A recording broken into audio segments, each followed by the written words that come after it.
ಮನಸ್ಸನ್ನು ಒಡಕೋಡಿಕೊಂಡು ಮೃಗ ಬೇಟೆಗೆ ಮೊದಲು ಹೋಗುವಂತ ಕಾಲಕ್ಕೆ ಮುಖದಲ್ಲಿ ಸಂತೋಷವನ್ನು ಕಂಡು ಮತ್ತೆ ಅದು ಮುಸುಕು ಹಾಕಿ ಮಲಗಿದ್ದೆ ನೋಟಕನಾಗಿದ್ದೆ ಕಣ್ಣೀರು ಸುರಿಸ್ತಾ ಇದ್ದೀನಿ. ಏನಾಯ್ತು ಮುಂದೆ ಏನಲ್ಲಿ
ನನ್ನ ಮಿತ್ರಳಂತಹ ಸುದೇವರನ್ನು ಜೊತೆ ಸೇರಿಸಿಕೊಂಡು ಮೃಗಬೇಟೆಗೆ ತೆರಳಿದೆ ತಾಯಿ.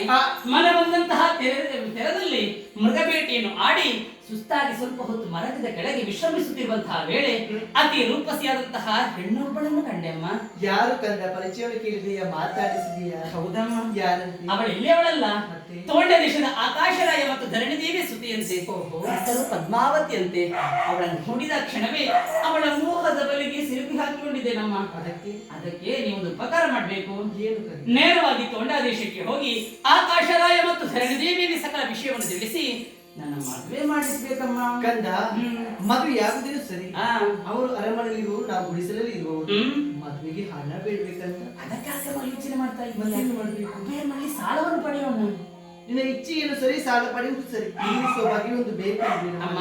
ಕೇವಲ ಪದ್ಮಾವತಿಯನ್ನು ಮದುವೆಯಾಗುವಂತಹ ಉದ್ದೇಶವನ್ನು ಇರಿಸಿಕೊಂಡು ಈ ಧರೆಗೆ ಇಳಿದವೇ ಈ ಶ್ರೀನಿವಾಸನಲ್ಲ, ಸಕಲರ ಸಂಕಷ್ಟವನ್ನು ಹೋಗಲಾಡಿಸಬೇಕೆಂಬಂತಹ ಕಾರಣಕ್ಕಾಗಿ ಬಂದವ. ಮುಂದಕ್ಕೆ 7 ಬೆಟ್ಟಗಳ ಮಧ್ಯೆ ನಾನು ನೆಲೆಗೊಳ್ಳದಕ್ಕಿದ್ದೇನೆ. ಆ 7 ಬೆಟ್ಟಗಳು ಕೂಡ ವಿಶೇಷವಾದಂತಹ ಹೆಸರನ್ನು ಪಡೆಯಲಿಕ್ಕೆ ಸಾಧ್ಯವಿಲ್ಲ.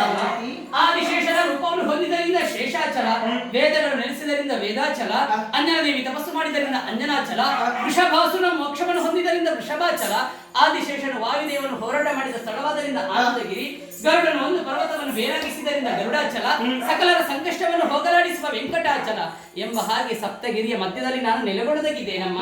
ನನ್ನನ್ನು ಕಾಣುವುದಕ್ಕೆ ಅದೆಷ್ಟೋ ಮಂದಿ ಬೆಟ್ಟಾರೋಹಣ ಮಾಡ್ತಾರೆ. ಬಂದಂತಹ ಭಕ್ತರು ಮೊದಲಾಗಿ ವರಹಸ್ವಾಮಿಗೆ ಹಾಲಿನ ಅಭಿಷೇಕವನ್ನು ಮಾಡಿಸಿ ನಂತರ ಯಾರು ನನ್ನ ಸಾನ್ನಿಧ್ಯವನ್ನು ಸೇರ್ತಾರೋ ಅವರೆಲ್ಲರೂ ಶ್ರೀನಿವಾಸ ಕಲ್ಯಾಣದಲ್ಲಿ ಭಾಗಿಗಳಾಗ್ತಾರೆ. ಬಂದಂತಹ ಭಕ್ತರು ಜೀವನದಲ್ಲಿ ಅದೆಷ್ಟೋ ಕಷ್ಟಗಳನ್ನ ಘಟನೆಗಳನ್ನ ಅನುಭವಿಸಿ ಇನ್ನೇನು ಸುಖದ ದಿನ ಕಾಣ್ತೇನೆ ಎಂಬಂತಹ ಉದ್ದೇಶವನ್ನಿಸಿಕೊಂಡು ನನ್ನಂತಹ ಕ್ಷೇತ್ರಕ್ಕೆ ಯಾತ್ರೆಯನ್ನು ಬೆಳೆಸ್ತಾರಮ್ಮ. ಬರುವಂತಹ ಸಂದರ್ಭ ಬರೀ ಕೈಯಲ್ಲಿ ಬರುವುದಿಲ್ಲ, ಮುಡಿಪು ಕಾಣಿಕೆ ಎನ್ನುವಂತಹ ಹಣವನ್ನು ಹೊತ್ತುಕೊಂಡು ಬರ್ತಾರೆ. ಅದನ್ನೆಲ್ಲ ನನ್ನ ಪಾದಕ್ಕೆ ಸುರಿತಾರಮ್ಮ. ಸಮುದ್ರ ರಾಜನ ಮುಖೇನವಾಗಿ ಕುಬೇರನಿಗೆ ಸೇರುವಂತಹ ವ್ಯವಸ್ಥೆ ನಾನು ಮಾಡ್ತೀನಿ. ನಿನ್ನ ಮಾತನ್ನು ಕೇಳುವ ಸಂತೋಷವಾಯಿತು, ಚಿಂತಿಸಬೇಡ. ಈ ಕೂಡಲೇ ತೋಂಡಾದೇಶಕ್ಕೆ ಹೋಗಿ ಆಕಾಶರಾಯನ ಮದುವೆ ಪ್ರಸ್ತಾಪನಿಟ್ಟು ಶ್ರೀನಿವಾಸ ಕಲ್ಯಾಣವಾಗುವುದು ಕೇಳಿಕೊಡು. ನಿಮ್ಮ ದಾರಿ ನಿರೀಕ್ಷೆ